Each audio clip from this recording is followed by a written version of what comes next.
2 जून 2023 India की state Odisha के Balasore district में एक खतरनाक ट्रेन एक्सीडेंट हुआ जिसमें तकरीबन 300 लोग मारे गए और 1200 से ज्यादा लोग जख्मी हुए। पिछली 2 दहाइयों का यह बहुत बड़ा और डेडलीस्ट ट्रेन एक्सीडेंट था। इससे पहले भी 1995 में फिरोजाबाद में ट्रेन कोलिजन हुआ था जिसमें तकरीबन 400 लोग मारे गए थे। और अगर वर्ल्ड वाइड बात करें तो श्रीलंका में 2004 में एक बहुत बड़ा ट्रेन कोलिजन हुआ था जिसमें तकरीबन 1000 से ज्यादा लोग मारे गए थे। इस ट्रेन एक्सीडेंट पे भी दिल दहला देने वाले मनाजर देखने को मिले। ये ट्रेन एक्सीडेंट इसलिए हुआ क्योंकि शालीमार चेन्नई कोरोमंडल एक्सप्रेस साथ वाले लूप ट्रैक में गलती से चली गई और वहां खड़ी हुई माल बरदार गाड़ी से जा टकराई। इस ट्रेन एक्सीडेंट में बहुत से खानदान तबाह हुए, बहुत सी लाशें ऐसी थी जिनके अज़ा नहीं थे और ट्रेन की पटरी पर खून ही खून था। ये एक ऐसा नज़ारा था जो पहले कभी नहीं देखा था।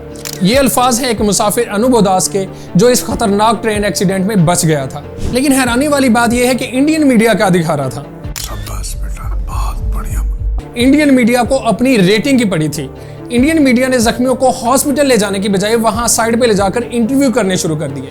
लेकिन एक अच्छी बात यह सुनने को मिली कि आसपास के हॉस्पिटल में बहुत सारे लोग ब्लड डोनेट करने के लिए जमा हो गए, जिनमें औरतें भी थी। लेकिन सवाल यह है कि यह एक्सीडेंट क्यों हुआ, किसकी गलती थी जिसकी वजह से यह एक्सीडेंट हुआ, और इंडिया ने जो पटाखों और आतिशबाजी के साथ जो कवच सिस्टम मुतारिफ करवाया था वो कहाँ गया? क्या वो सिर्फ बातें ही थी जिसमें बताया जा रहा था कि अब इंडिया में 0 ट्रेन एक्सीडेंट होंगे? इब्तदाई रिपोर्ट शाया हो चुकी हैं जिसमें बताया गया है कि यह हादसा क्यों और कैसे हुआ।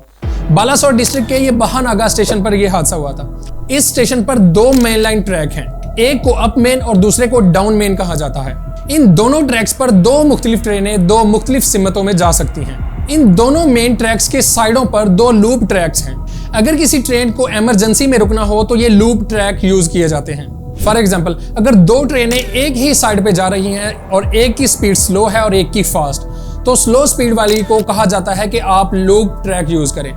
जब स्लो स्पीड वाली ट्रेन लूप ट्रैक का यूज करती है तो इतने में फास्ट स्पीड वाली ट्रेन मेन ट्रैक से गुजर जाती है। Shalimar Chennai central Coromandel express main up line पर थी।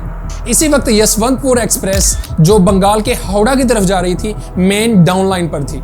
ये दोनों ट्रेनें इस स्टेशन पर नहीं रुकनी थी, इसलिए 2 माल बरदार गाड़ियों को लूप ट्रैक यूज करने को कहा गया ताकि ये दोनों ट्रेनें मेन ट्रैक से गुजर सकें। किसी भी ट्रेन के लिए 2 चीजें बहुत अहम होती हैं, एक उसकी स्पीड और दूसरा उसका ट्रैक, और ये दोनों चीजें अलग अलग सिस्टम पर चलती हैं। स्पीड जिसको कंट्रोल करना होता है ड्राइवर ने, जिसको लोकोमोटिव पायलट कहा जाता है। ट्रेन की ट्रैक का तयन एक इंटरलॉकिंग सिस्टम के जरिए किया जाता है जो मैनुअल भी हो सकता है और इलेक्ट्रॉनिक भी। ओडिशा एक्सीडेंट में ये सिस्टम इलेक्ट्रॉनिक था जो बुनियादी तौर पर ट्रेन के पायलट को सिग्नल देता है।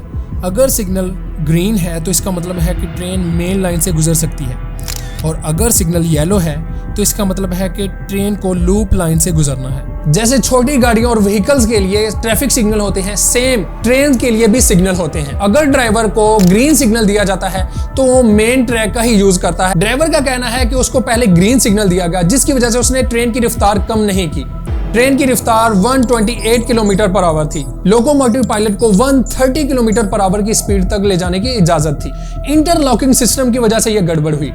इंटरलॉकिंग सिस्टम ने पहले ड्राइवर को ग्रीन सिग्नल दिया जिसकी वजह से उसने स्पीड कम नहीं की। ड्राइवर कहता है कि बाद में मुझे येलो सिग्नल मिला लेकिन तब तक बहुत देर हो चुकी थी। जब 128 किलोमीटर पर आवर की स्पीड से ट्रेन लूप लाइन की तरफ मुड़ी और लूप लाइन में खड़ी माल बरदार गाड़ी से ये ट्रेन जा टकराई।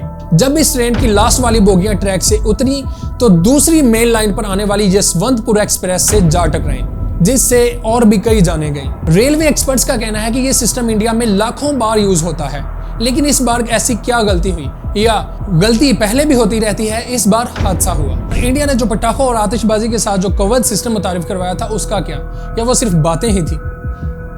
बताया तो ये गया था कि ये SIL-4 कवच सिस्टम है जो 40 किलोमीटर की दूरी पर ही 2 ट्रेनों को दूर रोक देगा।